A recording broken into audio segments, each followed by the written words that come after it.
ঠিক আছে, আমি পটাবো, খেলবি কিন্তু তুই। আচ্ছা, আসুক আসুক। কি খবর? আমরা তো ভালোই আছি। কি রে, যাবি নাকি? আজকে তো একটা কাস্টমারও দেখতেছি না। আর এই অন্তরাটাকে কখন আসতে বলেছি ফোন দিয়ে, না এখনো কোনো পাত্তা নেই। কখন আসবে? সাথী, আরে রে, এতক্ষণে তোর আসার সময় হলো। আরে ধর তাড়াতাড়ি ধর দে, চাপ একটু চালু করুন। আজকে কিন্তু একটা কাস্টমারও পাইনি জানিস। আমি জানতাম আমি না আসলে কাস্টমার জমবে না। এখন এসেছিস, ভালো হয়েছে। আচ্ছা ঠিক আছে, দেখ কাউকে পটাতে পারিস কি না পারিস, এটা এখানে থাক। কি যে করি, একটা কাস্টমার এখন তুই আমার চোখে পড়েনি। আরে আমি যখন চলে আসিছি আর কোনো সমস্যা নাই। এই অন্তরা আসবে বল। এই বল, ওই দেখ, ওই তো দেখ কি যেন আসতেছি, মনে হয় নেশাগ্রস্ত। এ মা, দেখ পটাতে পারিস কি না পারিস। পটানো তো দূরের কথা, ওর হালচাল দেখছোস কেমন। শোন, তুই তো এমনি পটাইতে উস্তাদ, ঠিক আছে, আমার থেকে কিন্তু তুই বেশি পারিস, তুই কিন্তু চান্সটা নিবি। ঠিক আছে, আমি পটাবো, খেলবি কিন্তু তুই। আচ্ছা, আসুক আসুক। কি খবর? আমরা তো ভালোই আছি। কি রে, যাবি নাকি? যাবি? মাল আছে 100 টাকা আছে। কি বলে এসব? আমাদের মতো এমন সুন্দরী মেয়েদের কাছে 100 টাকা? আমার কাছে আর নাই, 100 টাকাই আছে, দেখ। ওর 15, আমার 20। হ্যাঁ, ওর 15, আমার 20। 100 টাকা রাজি হলো ভাই। আইসে কোত্থেকে?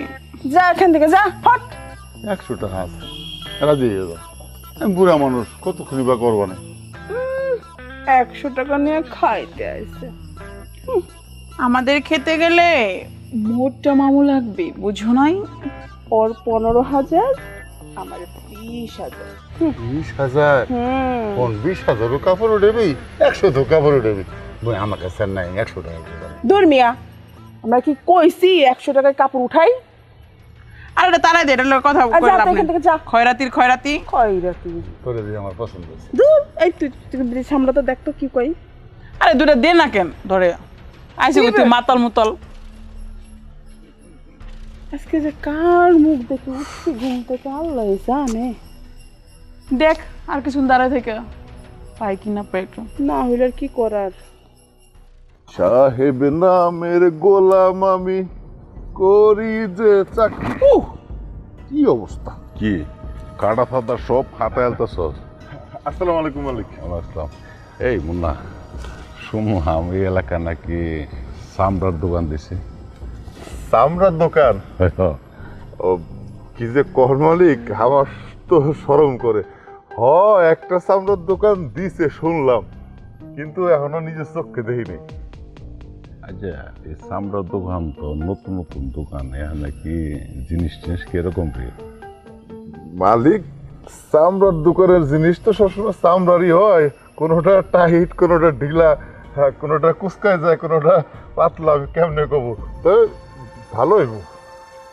হ্যাঁ, আমারও ধারণা হইতেছে দোকানটা তো নতুন নতুন দোকানে যে মাল তো সব নতুনই উঠছে, পুরান মাল না থাকারই কথা। এই যে দোকানটা কোন দিকে? দোকানটা হইতেছে ওই যে মামুন ভাইয়ের বাড়ি আছে না, বাড়ির ওই পাশে একটা কাপলা আছে, কাপলার মধ্যে। আচ্ছা ঠিক আছে, তাহলে আমি যাইতেছি, তুই পরে আর। ঠিক আছে, আচ্ছা যান।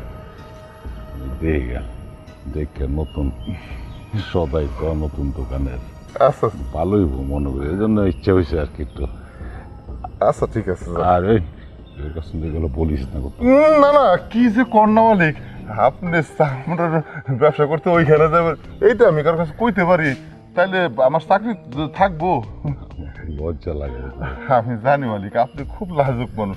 আচ্ছা আপনি যান, আমি হাতের কাজটা শেষ করে আইতাছি। ঠিক আছে সাহেব, বয়স হয়ে গেল, তো চামড়ার মজাটা এখনো ভুললেন না। সব সেটার ব্যাপার। বান্ধবী, মাল তো একখান পাইছি, আসতে দে, মনে হয়তো টাকাওয়ালা। গেট আপ দেখছোস? আচ্ছা আসুক।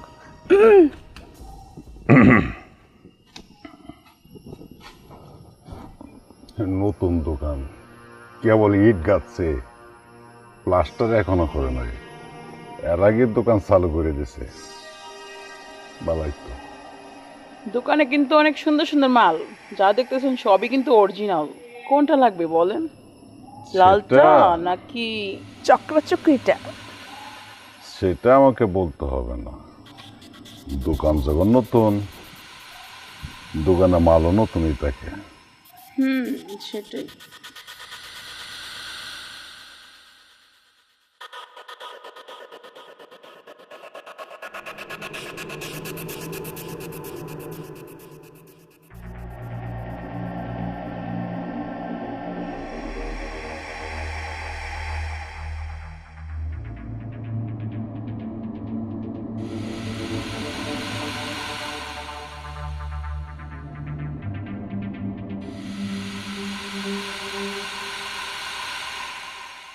মাল দুইটাই পছন্দ হয়েছে, দুইটাই নতুন, আমাকে বলতে হবে না, আমি দেখে বুঝতে পারছি।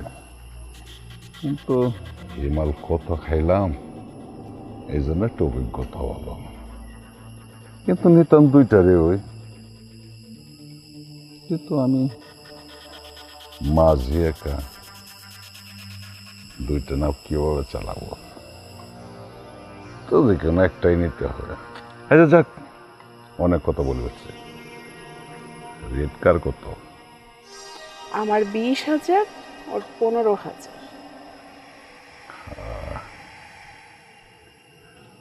তো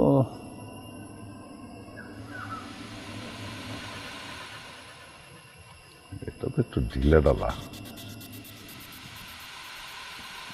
এটা একটু টাইট আছে। ঠিক আছে, 20,000 টাকা নিলাম। আচ্ছা ঠিক আছে, যাও অন্তরা, নিয়ে যা। না, আগে টাকাটা, তারপরে তো।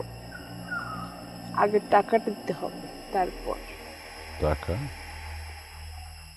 যেখানে নিয়ে যাবো সেখান থেকে দিয়ে দেবো, চলো। যা, দিয়ে দিবে, যা। ওরে মারে, ওই এই যা কি পাঞ্জাবি পরা উঁচা লম্বা করে সুন্দর করে একটা লোক আইছিল। পাঞ্জাবি পরা উঁচা লম্বা সুন্দর করে আইছিল, কিন্তু সুন্দর মন্দ তো দেখলাম না, আসলে একটু সামলা সামলা। ও, তা তোগো এই চামড়ার ব্যবসায় তো আরো লোক আছে, সে কি কোনো পাটি মাটি নিয়ে গেছে? হ, কয়েকজন তো নিয়ে গেছে, একটা ছিল ওইটা উপর বিক্রি হয়ে গেছে। নিয়ে গেছে তাহলে? হ, ও, কিন্তু আমি আছি। তা তো দেখতেই পাচ্ছি যে তুই আছিস। তা যে ড্রেস লয়ে গেছে দেখতে কেমন? সুন্দরী তো ছিল। তাই না? তাহলে মনে হয় সাহেব চামড়া মজা করে এই ঢিলা করবো। আচ্ছা ঠিক আছে, যাই। কেন, তো লাগবো না? লাগতো। রেট কত? 15 মাত্র। মাত্র 15 টাকা? 15,000। কি হইল? 15,000? হ, মানে আমার 2 মাস 30-60 দিনের বেতন। দরকার নাই, ওই সাহেব যেটা নিয়ে গেছে উনি খাওয়ার উপরে আইটে জুটে যদি থাকে আমি হ, ওই আইটাটাই খাইতে বুঝাও। 15,000? আইছে কই থেকে এগুলো ফকির মকির? 2 মাসের বেতন আইছে 15,000। খা, আইটাটাই খা।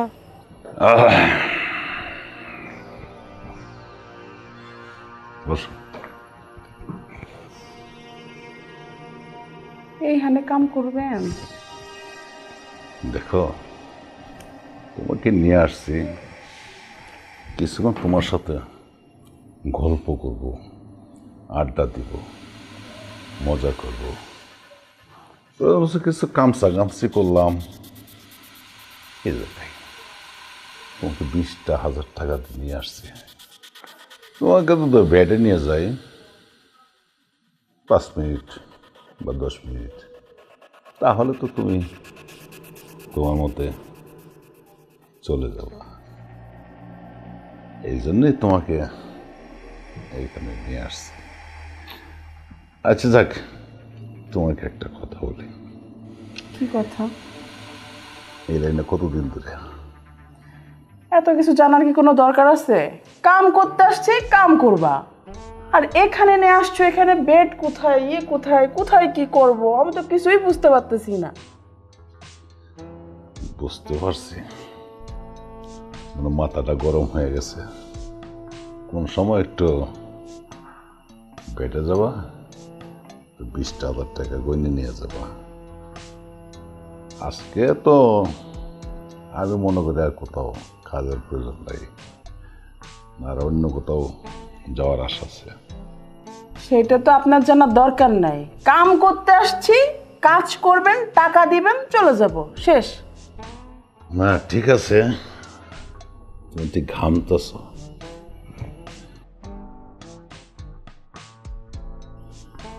অনেক ক্লান্ত হয়ে গেছো মনে হয়। আসার আগে যদি একটু ক্লান্ত হয়ে যাও, বাকি সময় তো বাকি আছে। দেখেন, এখানে সারাদিন থাকলে আমার পোষাবে না। আচ্ছা তোমাকে একটা কথা বলি, সারাদিন কয়টা কাস্টমার পাবো? কয়টা আবার? একটা বা দুইটা, খুব জোর 3টা। তাহলে প্রতিদিন 60,000 টাকা কামাও। আচ্ছা বাদ দাও এই কথা। তুমি যদি আমার ঠিক মতো খুশি করতে পারো, তোমাকে যদি আমি 60,000 টাকা দিই, তোমার কি পোষাবে? হ্যাঁ পোষাবে, পোষাবে না কেন? আমি তোমাকে 60,000 টাকা দিব। ও আচ্ছা, তাই? আচ্ছা দেখি তোমার ভিতরে কত রস আছে। বর্ষে একবার টকবক করতেছে। সাহেব, আপনি যে নতুন চামড়াটা লয়ে আইছেন, তো চামড়াটার চেহারা একটু দেখান যাইবো? দেখবে? তাহলে দেখ কত সুন্দর চামড়া।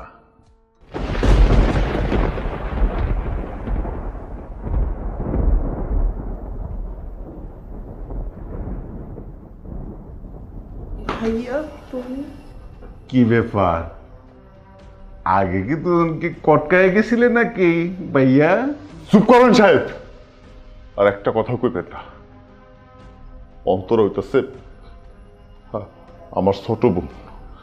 ও, বুঝতে পারছি, তুই আমার না কাম করস আর তোর বোনটা দিস দেহ ব্যবসা করার জন্য। ভালোই তো, ভালোই টাকা কামাইতেছ ভাই বোনটা মিললে।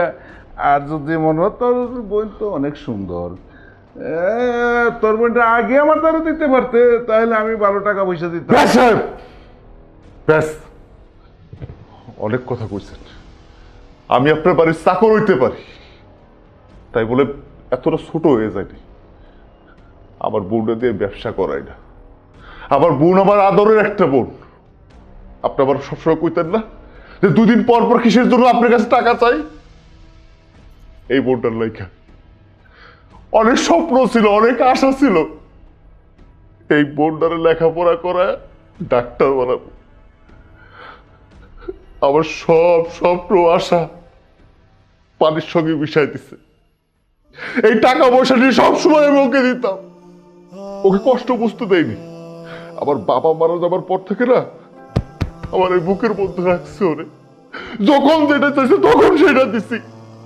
যখন বলছে ভাইয়া আমার তো এই ড্রেসটা পছন্দ হয়েছে, আমি আপনার হাতে পায়ে ধরে টাকা নিছি, অগ্রিম টাকা নিয়ে আমার বোনের সেটা কিনে দিছি। ভার্সিটির পরীক্ষার ফি দিতে পারি নাই। আপনার কাছে একদিন টাকা চাইছিল না, আপনি টাকা দেন নাই। আমি কি করছি জানেন সাহেব? আমার আমার অনেক শখের একটা ছাগল আছিল, ওইটাও বিক্রি করে সেই টাকা দিছি। আরে কিসের অভাব দিছি তোরে? হ্যাঁ আমার ক, কিসের অভাব দিছি? তুই টাকার জন্য আজকে তুই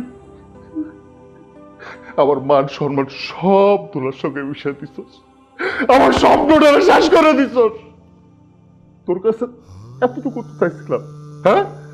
বাবার স্বপ্ন ছিল সে ট্রিটমেন্টের অভাবে, চিকিৎসার অভাবে মারা গেছে। মারা যাওয়ার আগে তোর হাতটা আমার হাতে তুলে দিছিল আর কইছিল কইছিল যে তুই আমার একটা স্বপ্ন পূরণ করিস, অন্ধরারে তুই বড় করে লেখাপড়া করে ডক্টর বানাস। আমি নিজের মতো বিয়ে করি নাই, তোর মুখে দিক তাকায়া নিজে চিন্তা করি নাই। এই সাহেবের বাড়িতে দিনের পর দিন রাতের পর রাত চাকরের মতো কাটছি, মাথা ঘাম পায়ে ফেলাইছি, টাকা উপার্জন করে নিজের জন্য ভালো একটা পোশাক পরতো কিনে নাই। তোরে দামি দামি পোশাক পরাইছি, তোর বন্ধু বান্ধব অনেক মানুষজন আছে, তাকে চলতে হইব, তুই যাতে কখনো ছোট না হয়ে যাস এর লাইগা। আর আজকে কি করলি, কি প্রতিদান দিলি তুই আমারে ক? এর সাথে আমাকে বিষ হারিয়ে দিতিস, খাই বইলে যাইতাম। আল্লাহ কিল্লাই আজকে আমার এই দিকটা দেখানোর লেগে মাথায় রাখছে। সাহেব, আপনার নুন খাইছি, আপনার বাড়িতে অনেক দিন ধরে কাজ করতেছি সাহেব, আপনি আমারে অনেক ভালোবাসেন, বিশ্বাস করেন সাহেব, আমার বোনটাতে আমি ব্যবসা করাই না, ওরা ব্যবসা করাই না সাহেব। তাহলে তোর বোন এই লাইনে আসলো কেন? সেটা উঠতেছে জিজ্ঞেস করেন, আমি কিছু কইতে পারবো না। ওর কি ব্যাপার, তুমি এই লাইনে আসছো কেন? তোমার কিসের অভাব ছিল? তোমার এই ভাইটা কত কষ্ট করে প্রতিদিন আমার বাসায় কাজ করে করে তোমাকে লেখাপড়া শেখাচ্ছে, আর তুমি তুমি দেখি তাহলে ব্যবসা দিচ্ছ। ছি ছি ছি, আমার খুব ঘৃণা লাগতেছে। আর আমার আমার আমার প্রতি আমার এখন লজ্জা লাগতেছে যে ও আমার চাকর লোক, ও আমার খুব কাছের লোক, ওর কাছে আমি সব কিছু কথা শেয়ার করি, গোপন গুপ্ত যা আছে সব কিছু শেয়ার করি, আমি ওরে খুব ভালোবাসি। আজকে ওর বোন আমার বাসায় আমার সাথে বেডরুম শেয়ার করবে। জি জি জি, আমার লজ্জা লাগতেছে। ভাইয়া, আমার ভুল হয়ে গেছে ভাইয়া। আসলে তুমি রাত দিন যে পরিশ্রম করো, আমার জন্য যে টাকা পয়সাগুলো ইনকাম করো, আমার পিছনে সব খরচ করো, আমার বিলাসিতার কারণে আমাদের বাবা মা মারা যাওয়ার পরে তো তুমি আমার সব কিছু ভাইয়া। এখন তোমার এই কষ্ট তো আমার সহ্য হয় না।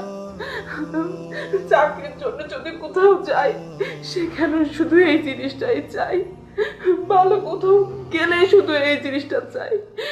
তা একটা মেয়ের জন্য আমি কি করব ভাইয়া? কিন্তু তোমার চোখের পানি, তোমার কষ্ট, এগুলো তো আমার সহ্য হয় না, এই জন্য আমি না পেরে লাইনে চলে আসছি ভাইয়া। বাস্ট, আমি বুঝতে পারছি। মুন্না, জি সাহেব। আজকের থেকে তুই আমার বাড়ির চাকর না, আর ও পতিতা না, ও আমার বোনের সমান, আমার বোন, তুই আমার ভাই। আজকের থেকে ওর টাকা পয়সা যা লাগে, লেখাপড়া করে যা সম্পূর্ণ আমি দিব, কোথাও যাইতে হবে না, আজকের থেকে আমার বাড়িতে থাকবে, তাকে সব কিছু করবে। সাহেব, অনেক শুক্রিয়া সাহেব। আমি এতদিন জানতাম যে আপনি অনেক বড় মনের মানুষ, কিন্তু আপনার মনটা যে এত বড়, আপনি যে এত মহৎ, এটা সাহেব আমি জানতাম না। ও অনেক ছোট সাহেব, হয়তো বা আমার কষ্ট দেখা ও সহ্য করতে না পারে এই কাজটা করছে। আর আজকে আজকে আপনি আমার বড় ভাই হয়ে আমাকে দুইজনে বুকে টানে নিছে। হে আল্লাহ, তুমি তুমি আমার সাহেবরে ভালো রেখো, আল্লাহ ভালো রেখো। আচ্ছা, তুই তোর বোনের নিয়ে রেস্ট যা, যাও যাও। ভাইয়া, আমাকে মাফ করে দিও। চল আসি, আসসালামু আলাইকুম।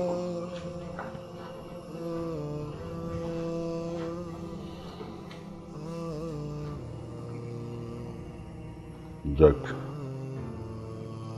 বহুদিন পরে আমি একটা সওয়াবের কাম করতে পারছি। আল্লাহ, তুমি আমাকে তৌফিক দিয়েছো, আমি যেন আরো এরকম কাজ করতে পারি। তুমি আমাকে সহযোগিতা করো, আর আমি জীবনে ওই পতিতালয় আর ওই বাজে নেশা কোনোদিন করবো না। আল্লাহ, তুমি আমাকে মাফ করে দিও। আমি খানাদের তোবা গাছ, আর জীবনে আমি পতিতালয়ে যাব না।